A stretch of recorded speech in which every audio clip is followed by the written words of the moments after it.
Bom dia para todo mundo, paz e bem. Eu sou a Paola, tá? E antes de fazer a minha apresentação propriamente dita dentro do tema, que me foi muito gentilmente indicado, eu queria dizer algumas coisas para vocês a respeito do meu lugar de fala, né? De que lugar eu falo. Primeiro, agradecer a todos vocês pela oportunidade, porque vai ser a primeira vez, diferente dos meus companheiros de mesa, que eu estou fazendo uma fala específica em um evento, como esse evento que é o Encontrame. Então, o meu vocabulário vai ser o vocabulário da universidade e talvez, não é talvez, é com certeza, eu tenho menos referências específicas para trazer para vocês com relação à perspectiva da doutrina. Mas eu estou tão contente de estar aqui que para mim está bom assim, tá? E aí eu conto com as perguntas de vocês também para poder, de alguma maneira, me localizar melhor. E quando a gente fala em psicologia, tirando toda a parte assim fantasmagórica de que a gente tem bola de cristal, que a gente trabalha com coisas que ninguém vê e etc. O que existe de mais impactante na nossa ciência, para aqueles que a consideram uma ciência, inclusive, é que nós temos inúmeras teorias. Então, por isso eu queria apresentar para vocês o meu lugar de fala, porque, né, apesar de ser psicóloga, com formação em psicologia, mestrado e doutorado... Mais perto? Ai, eu podia tanto falar sem microfone. Né, gente? Mas não pode. É assim, eu já aprendi hoje que as coisas não são como a gente quer, não é assim? Tô lapidando. Porque eu queria estar falando sentada ali, assim, sabe? Sem microfone. Mas tudo bem. Enfim, eu sou uma psicóloga do desenvolvimento humano, o que significa que eu tenho uma crença absoluta num ciclo de vida, e que esse ciclo de vida ele só é possível porque existe movimento. Nós não estamos parados. Se existe movimento, existe mudança. Como psicóloga do desenvolvimento humano, eu tenho como base epistemológica o materialismo histórico dialético. Né? O que significa dizer que eu acredito no desenvolvimento humano enquanto um ciclo de vida, e que esse ciclo de vida, para cada um de nós, ele é um ciclo de vida que nos permite contato com aquilo que a gente produz como humanidade. Então, na verdade, eu acredito numa psicologia que é uma psicologia de movimento, pautada especificamente na nossa necessidade de busca por mudanças, que sejam as mudanças que nos tragam saúde. E dentro desse processo, o que mais nos humaniza, o que mais nos permite, então, a mudança em direção à saúde... Cara, de novo, vou ficar... Faz de conta que eu não estou tensa. É a nossa possibilidade de entrar em contato com a própria produção humana que a gente tem. Por isso, materialismo histórico dialético. Minha fala, inclusive, pelos slides, vai mostrar um pouco isso. Eu fiz slides, cara, isso é horrível. Tá? Eu vou até ler umas coisas aqui, porque é muito esquisito fazer isso. Eu sou muito apegada, pela minha perspectiva epistemológica e teórica, a falar da história. Né? Dentro desse meu lugar de mundo, é muito difícil entender que a gente brotou. Não, nós estamos aqui historicamente. E historicamente em contato com aquilo que nós mesmos produzimos como humanidade. Tanto na nossa perspectiva mais material, como também na nossa perspectiva imaterial, que são os aspectos da nossa cultura, que são os aspectos, né, das nossas vivências, dos nossos valores, das nossas morais e por aí vai. O que eu programei para falar para vocês está mais ou menos dividido em 3 aspectos. Primeiro, que é só o que vai estar no slide, diz respeito a uma história realmente social do que significa família. Porque o meu tema é esse, né? O papel da família na gênese e na terapia dos sofrimentos mentais e na dependência química. Pequeno assim, ligeiro, coisa pouca. Então, a primeira coisa que eu trouxe para vocês é realmente essa possibilidade da gente acompanhar um pouquinho aquilo que a gente tem registrado materialmente como a nossa organização enquanto família. E normalmente a gente costuma dizer, né, família é a minha. foi aonde eu me organizei, aonde eu me constituí. Mas a gente pode perceber ao longo da história que ser família dentro das diferentes sociedades que nos compõem enquanto planeta são coisas muito diferentes, tá? Eu trouxe para vocês, na primeira lâmina, uma fala que é de uma autora que está lá na USP, em São Paulo. Como é uma fala histórica, a data é de 1999, mas isso é bacana, sinal de que continua historicamente possível. A família, marcada predominantemente pela descontinuidade e a não linearidade. A história da família está constituída de padrões distintos, cada um deles inserido em um tempo histórico e demarcado pelas questões emergentes do próprio contexto em que se insere.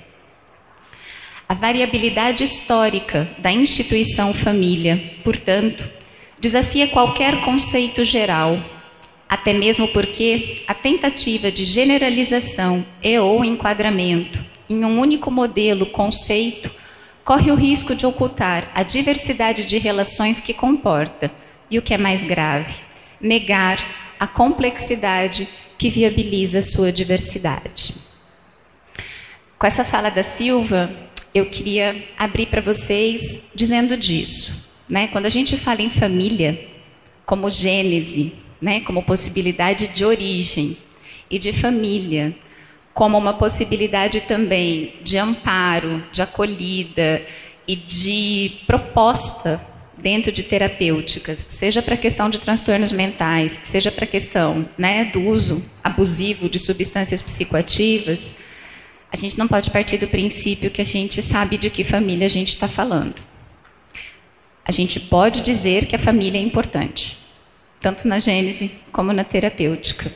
Mas quando a gente está atuando, a gente precisa ter a sensibilidade de procurar saber de que família a gente está falando.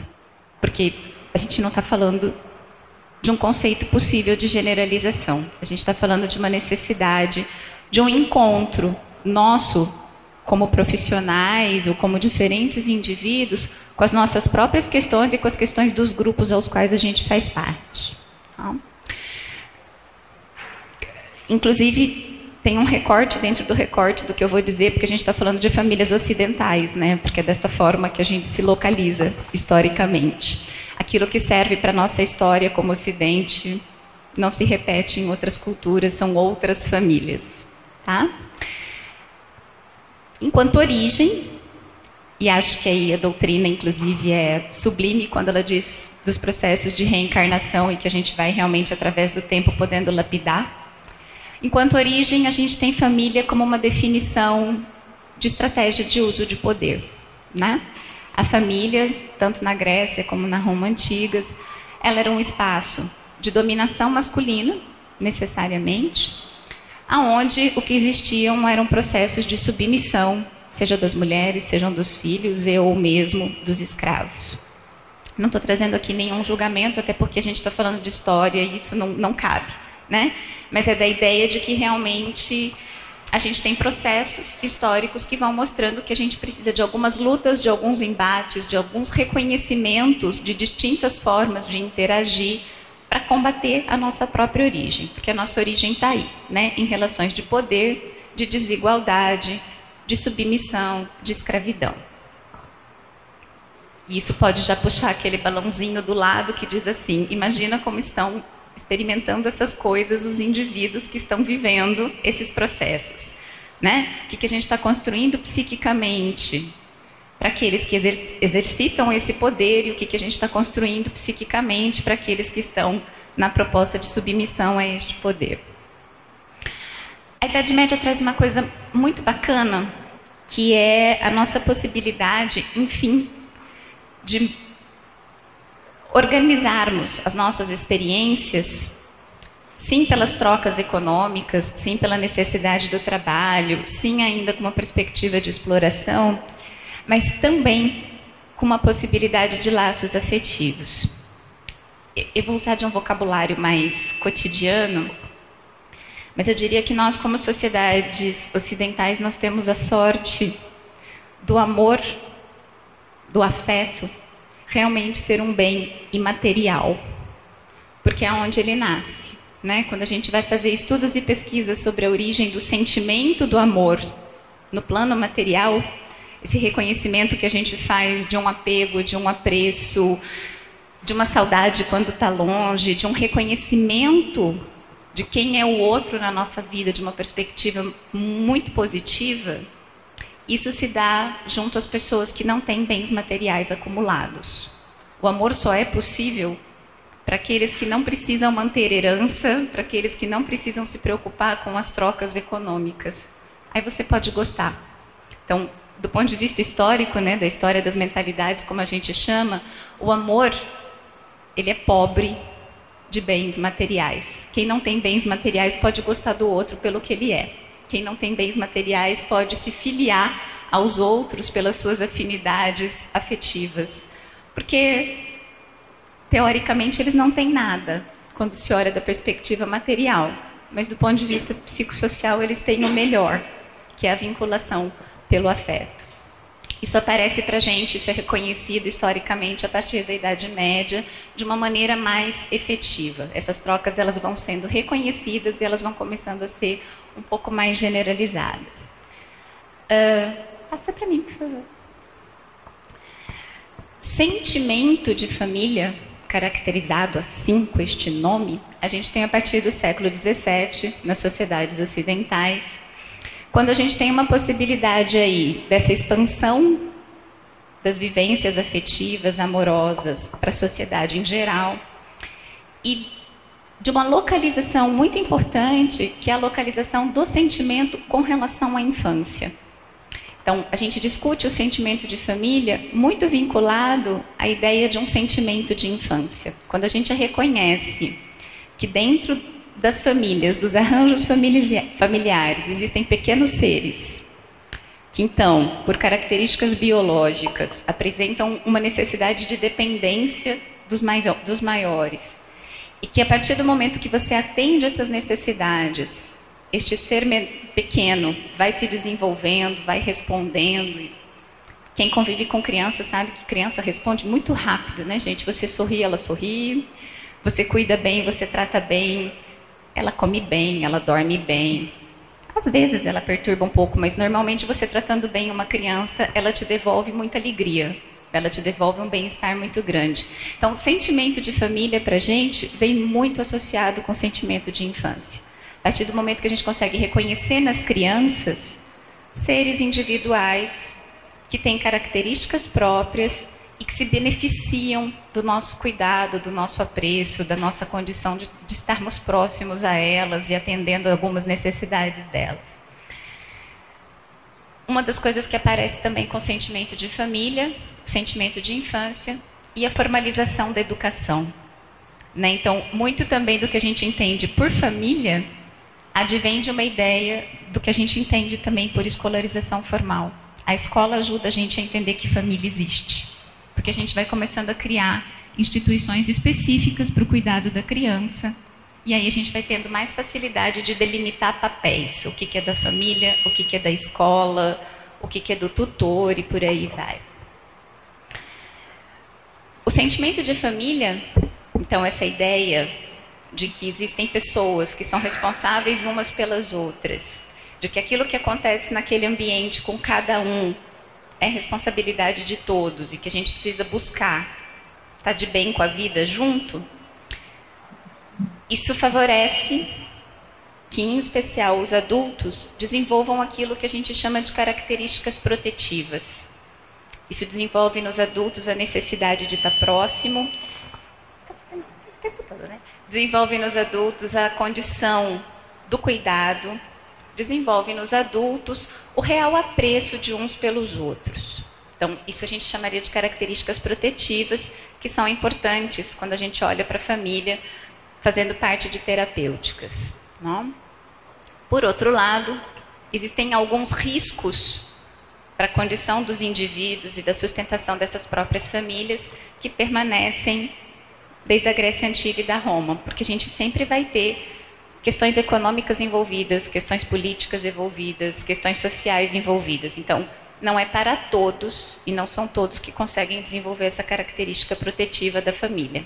Para algumas famílias, o trabalho continua sendo excessivo, a exploração é excessiva, os vínculos não se formam, as crianças são abandonadas, são dadas, são assassinadas e por aí vai.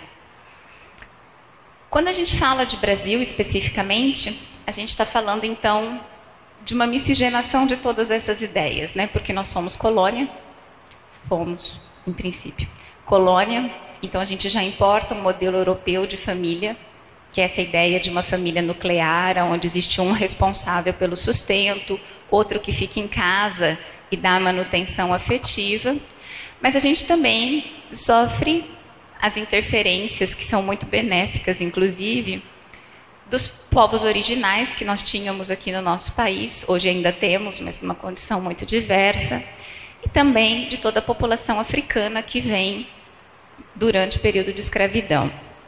Então, família brasileira já tem que ser vista assim, né? Ela já tem uma população original que já tinha uma organização social para o cuidado das gerações mais novas, importa um modelo daqueles que vêm para colonizar o país, e nós sabemos que nós fomos colônia de exploração, não necessariamente uma colônia, né, de promoção de saúde. E temos também um período muito grande de escravidão.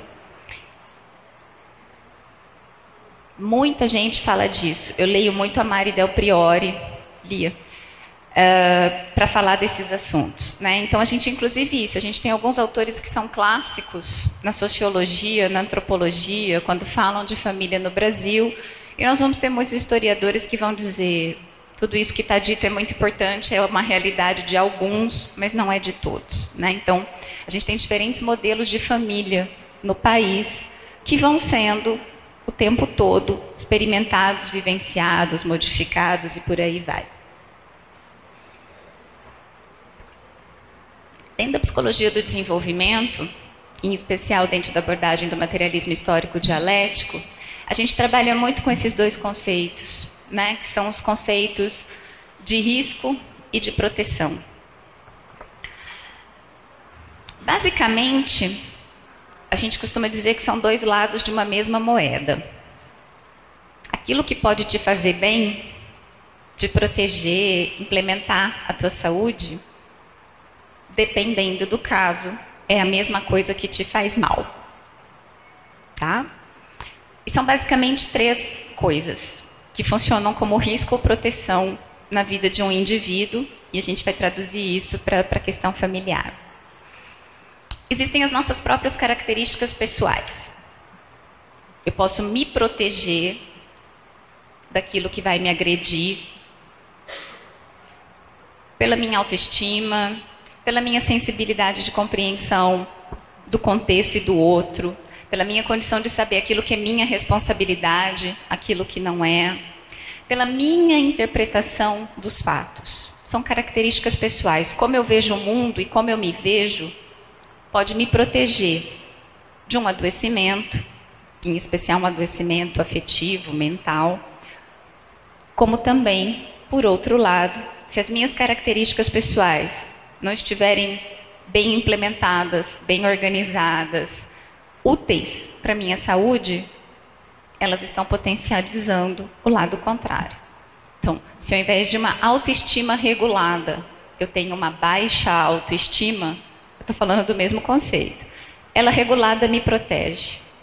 Ela desorganizada me coloca em risco, me deixa vulnerável.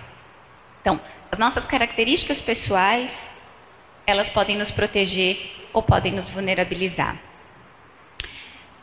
A nossa condição socioeconômica é muito estudada como potencializadora de proteção ou como potencializadora dos nossos riscos. Saneamento básico, acesso à educação, acesso a cuidados em saúde, acesso em especial a atividades de cultura e lazer e a qualidade dessas instituições pode me proteger ou pode me adoecer.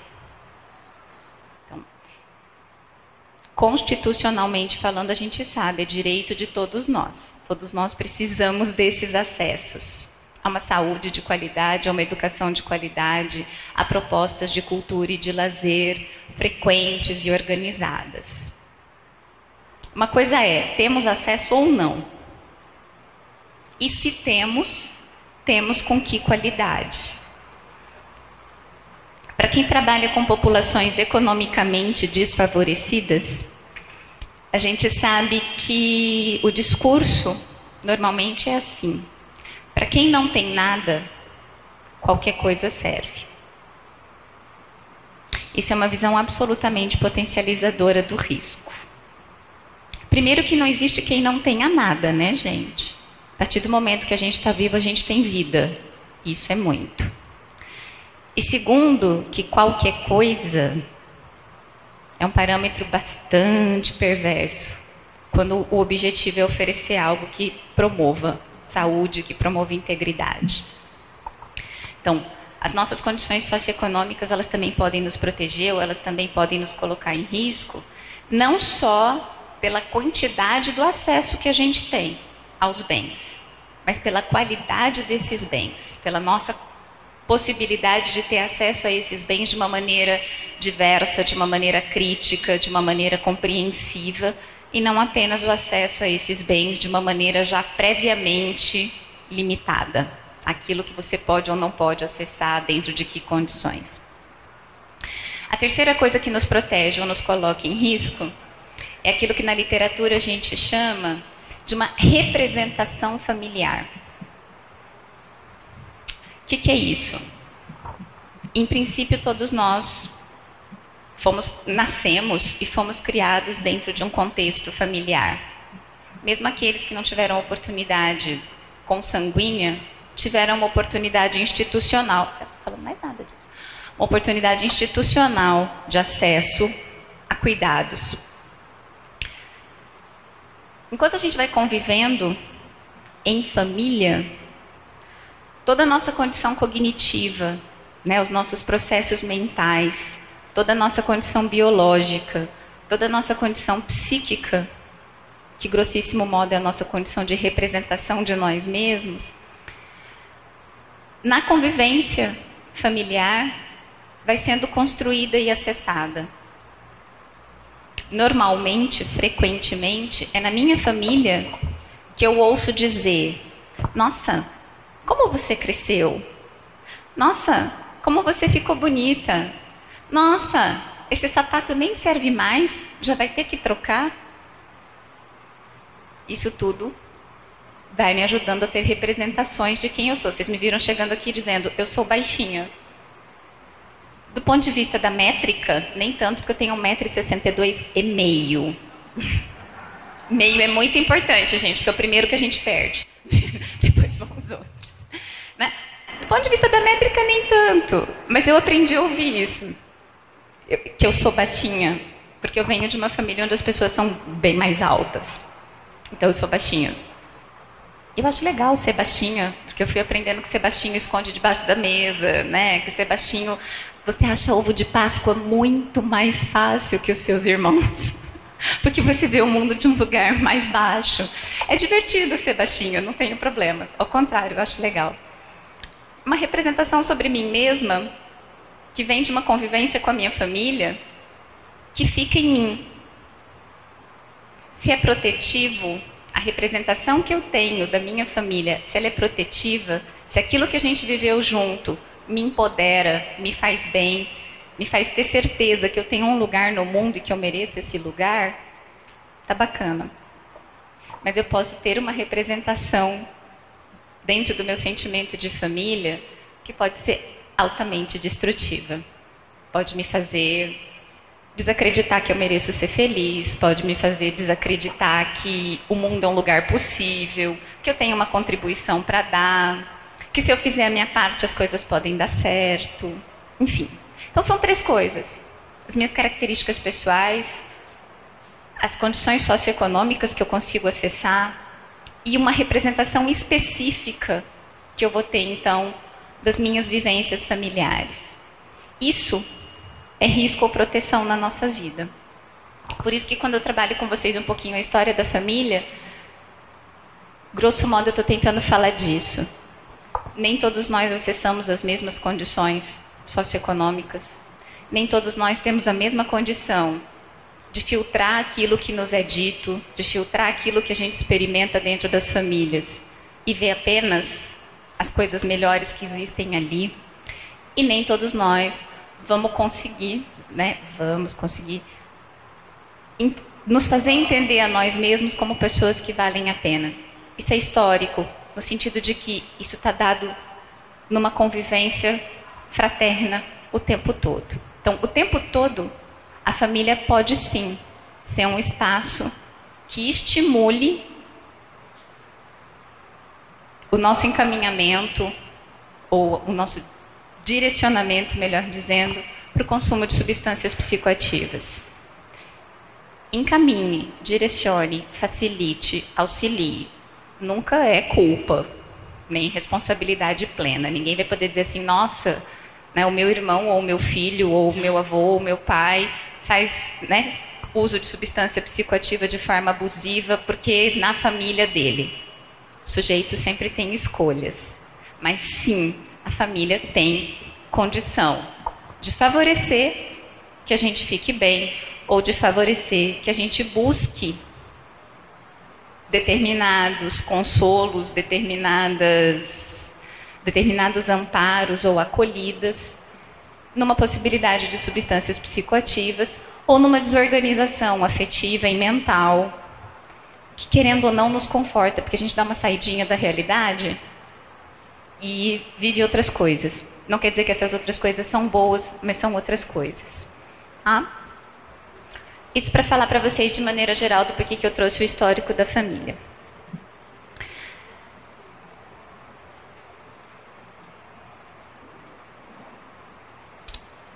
Quando a gente fala de família, essa que a gente costuma ocidentalmente traduzir por nuclear, pai, mãe e filhos, ou pai e filhos, mãe e filhos, ou pai e filhos, ou mãe e filhos, e toda a diversidade que a gente tem hoje.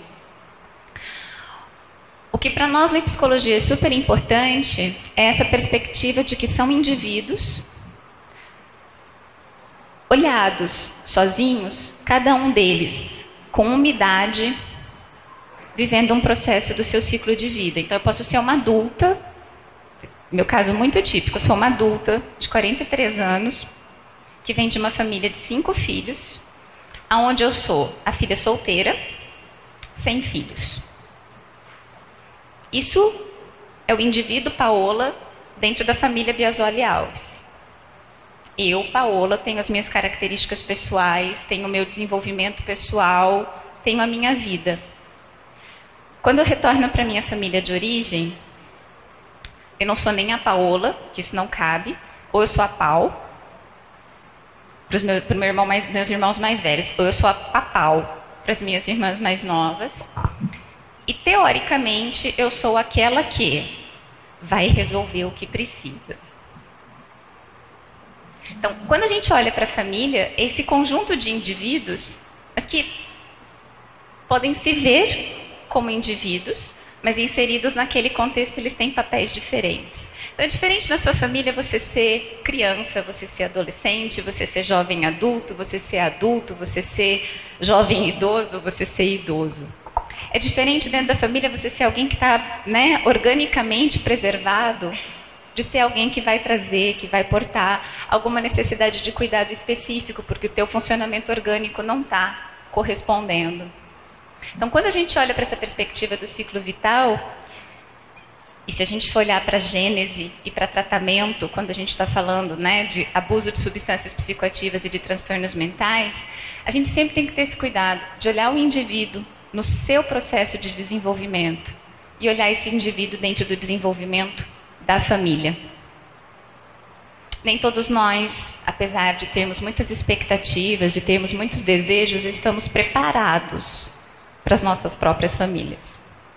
Alguns de nós querem ser pais, outros querem ser mães, outros querem, mas não podem, outros podem, mas não querem. Alguns de nós pensam que vai ser super fácil, super tranquilo quando os nossos pais estiverem um pouco mais dependentes, um pouco mais velhos, cuidar deles. Outros não conseguem nem pensar nesta realidade. Alguns de nós vão lidar numa boa com a perda de pessoas queridas. Outros de nós vão ficar completamente impactados e vamos achar que nós perdemos o núcleo e o centro da nossa vida na família. Então, é um ciclo de vida de indivíduos e de um sistema. A gente precisa ter muito cuidado com isso. Como eu sou uma psicóloga da infância, lamento dizer isso a vocês e a mim mesma, eu não gosto muito de adultos. Acho adultos seres que perderam a infância, infelizmente. Eu só gosto de adultos quando eles não perdem a própria infância. Quando eles perdem a infância é uma tragédia. Mas enfim, eu envelheci, não posso fazer nada, então eu virei adulta, não teve jeito.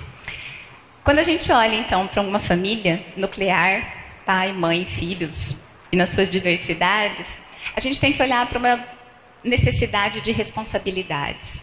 Então, quando a gente fala do ciclo de vida da família, a gente precisa falar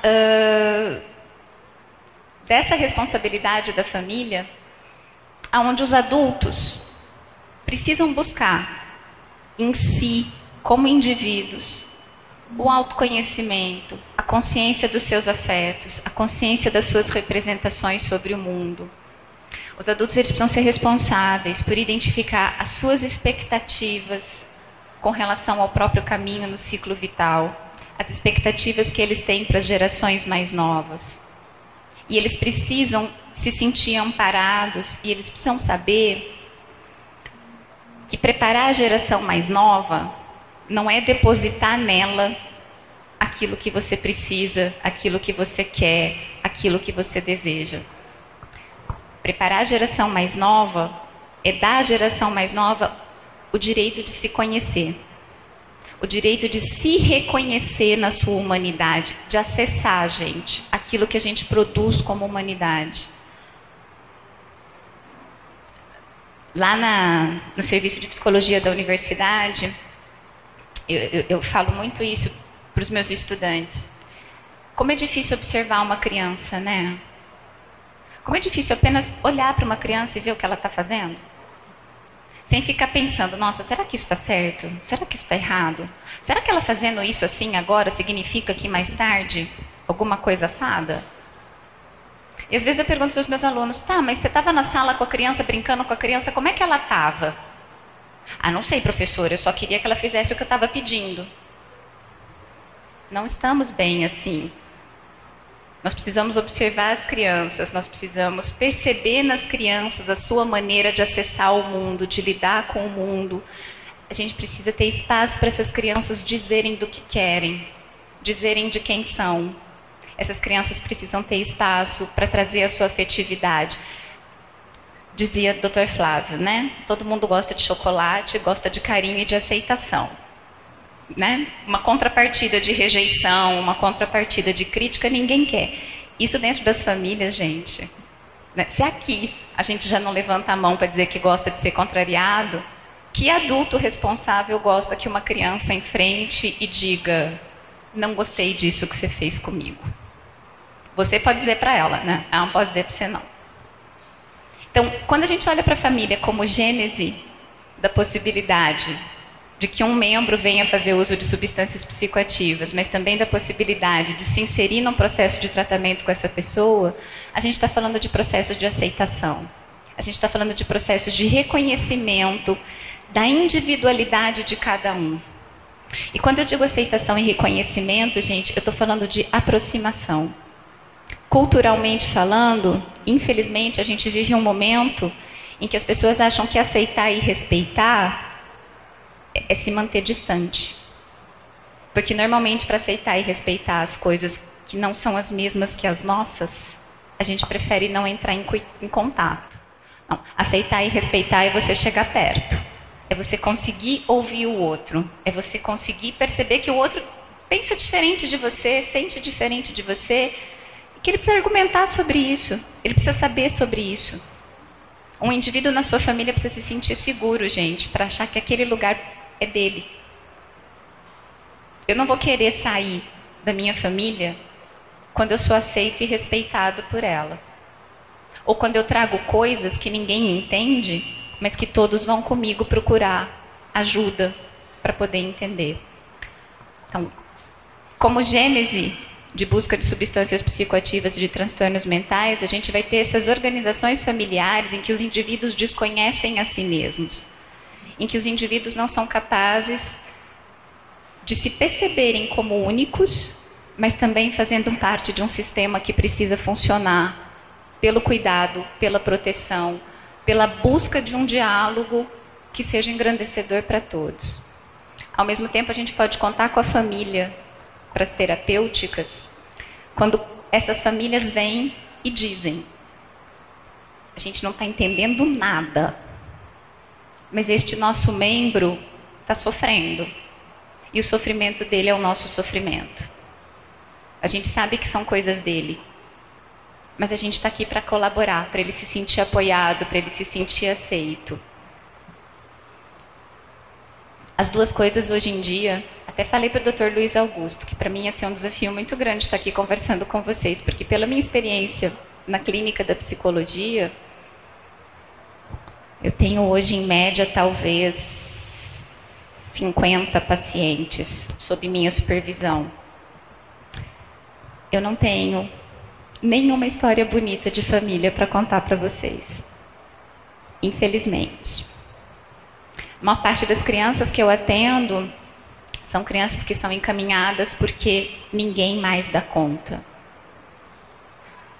Juro para vocês, eu não entendo como ninguém dá conta de uma criança. É criança. E ninguém dá conta mais, os adultos não dão conta.